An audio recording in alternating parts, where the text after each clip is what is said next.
नमस्कार। हम उपस्थित है 24 अप्रैल के डेली करंट अफेयर्स के साथ।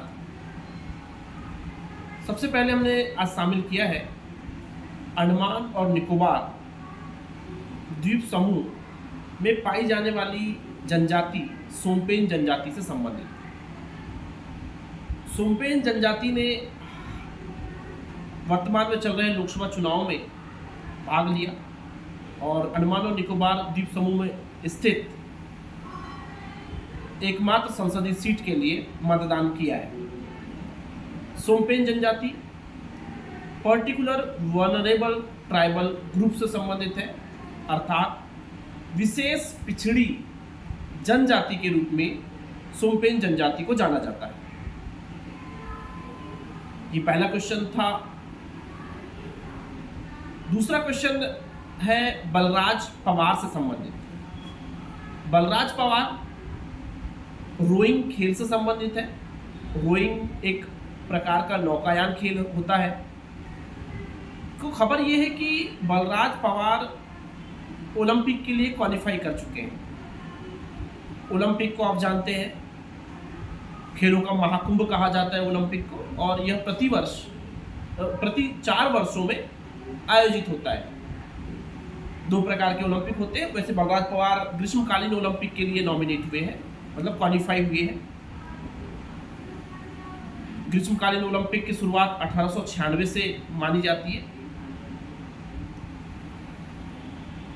एथेंस यूनान से इसका प्रारंभ हुआ है ग्रीष्मकालीन ओलंपिक का।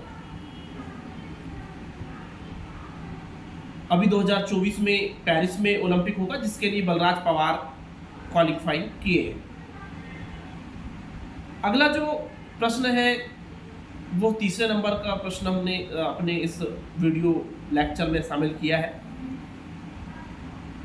World press photo of the year 2024 का world press photo of the year पुरस्कार जीता है मोहम्मद सलीम ने। मैं फिर एक बार रिपीट कर रहा हूं, 2024 का world press photo of the year का खिताब जीता है मोहम्मद सलीम ने। मोहम्मद सलीम ने पिछले वर्ष गाजा पट्टी में को लेकर जो इजराइल और फिलिस्तीन के बीच में जो संघर्ष चल रहा है, उस संघर्ष के दौरान गाजा पट्टी में एक महिला एक बच्चे को अपने गोद में लिए बैठी है और उसका फोटो क्लिक किया था मोहम्मद सलीम ने, जिसे world press photo of the year 2024 का पुरस्कार प्राप्त हुआ है। मोहम्मद सलीम।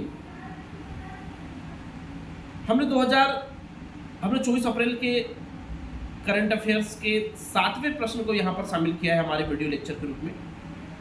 2023 का वैश्विक सैन्य खर्च की एक रिपोर्ट आई है, मतलब विश्व में सेना पर सर्वाधिक कौन खर्च करता है, इस पर एक रिपोर्ट आई है।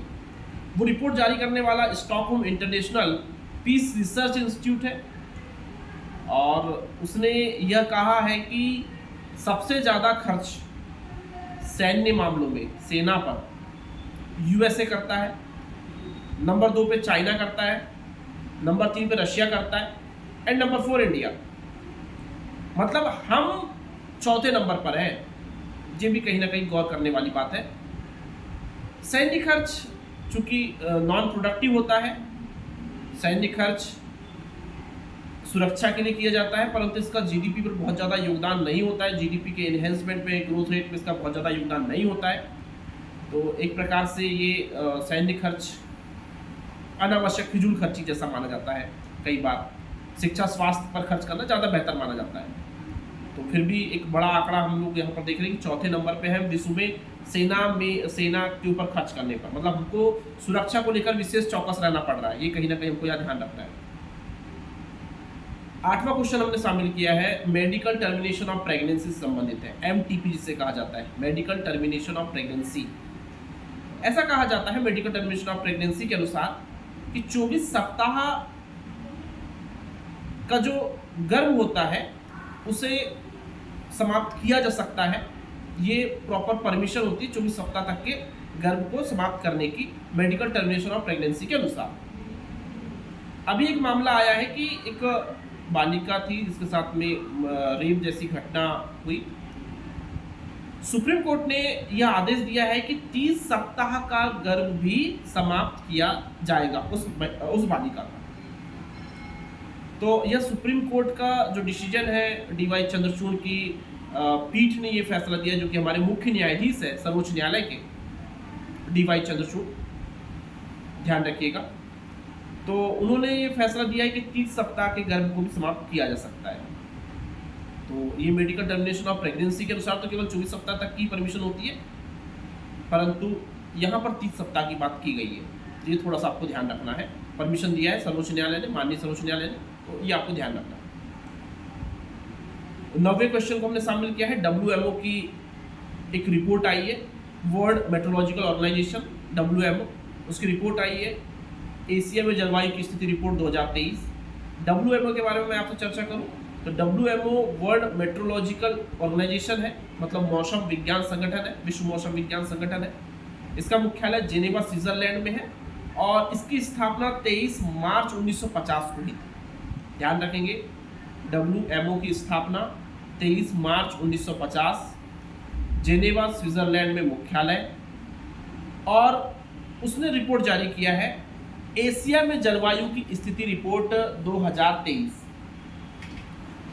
इस रिपोर्ट में उन्होंने ये कहा है कि विश्व में एशिया ग्लोबल वार्मिंग को लेकर बहुत ज़्यादा परेशान है, मतलब वैश्विक तापन को लेकर बहुत ज़्यादा परेशान है। भारत के बारे में इसमें कहा गया है कि भारत में सर्वाधिक गर्मी और बाढ़ से प्रभावित होने वाला देश है भारत। ये भारत के संदर्भ में कहा गया है, और इसी गर्मी के कारण, इसी हीट वेव के कारण भारत में जंगल की आग देखने को मिल रही है। जंगल की आग के अलावा यदि मैं बात करूं तो